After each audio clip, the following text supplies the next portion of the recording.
Antigone. 1, 2, 3, 4. I count the moments and say the Bismillah in my head. In the name of God, most gracious, most merciful. It's up to me now. I'm scared. My hands are shaking, my mouth is dry. I cast a look back at the mountains where I've spent my life, where I was born, where my family died. All my family, that is, except my brother, Yosef.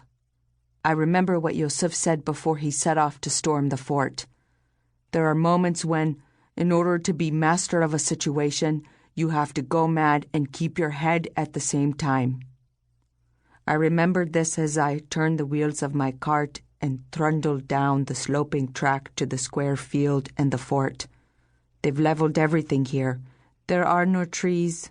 There's no vegetation. Not a semblance of shade. The earth is dry and cracked and already scorching hot despite the early hour. Dust swirls about me. The sun blazes down on the drab earthworks of the fort.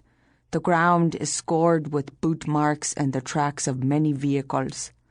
Piled up on one side of the fortifications is a jumble of rubbish. Discarded oil cans, bent iron posts, and plastic bags and buckets. The only signs of life are occasional metallic glints reflecting the rising sun. And a vertical line of smoke. This arid landscape could not be more different than the fertile green valley I started out from. It's a desolate prospect, and yet I've spent my entire overnight journey across the mountains waiting for this sight. As I push against the ground with my hands to propel the cart forward, I think of the precarious mountain trails and can hardly believe I've made it here with nothing more than the strength of my puny arms and shoulders. Some of my muscles are raw to the touch. Like open wounds, others are dead to all sensation. The stumps of my legs, only recently healed, have begun to bleed. The constant thrusting forward required by my journey has rubbed the sutures raw. I ignore the pain. I ignore everything except the fact of my being here. I tell myself that I am here because my heart is huge and my tenderness real. I am here to bury my brother according to the tenets of my faith. That is all there is to it. A body covered with buzzing flies bars my path.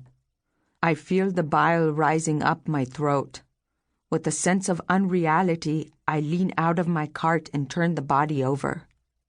It isn't Yosef, but a youth lying with his face down and a bullet hole through his forehead. Blood has congealed over one eye, the other is closed. I let him go and recite the janazah over him.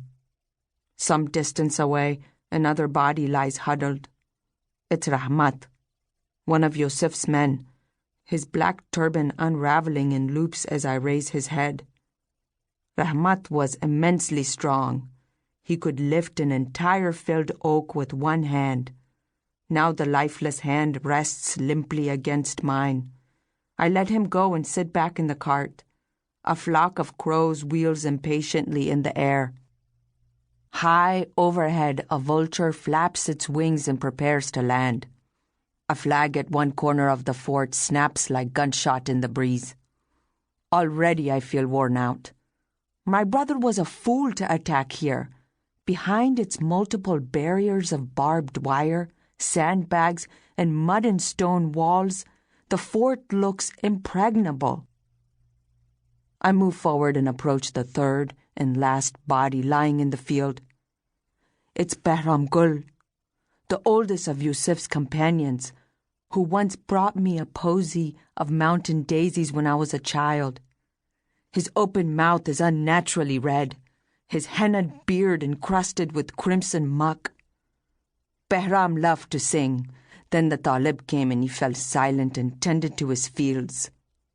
But lately he'd taken up singing again. His voice echoes through my head as I leave him behind. Behram's daughter, Anisa, was my closest friend before she died in childbirth. Now they will meet again. I envy them the good fortune of their reunion. A puff of dust kicks up from the ground to my left. I see it out of the corner of my eye before I smell its burning scent and hear the high-pitched ringing sound.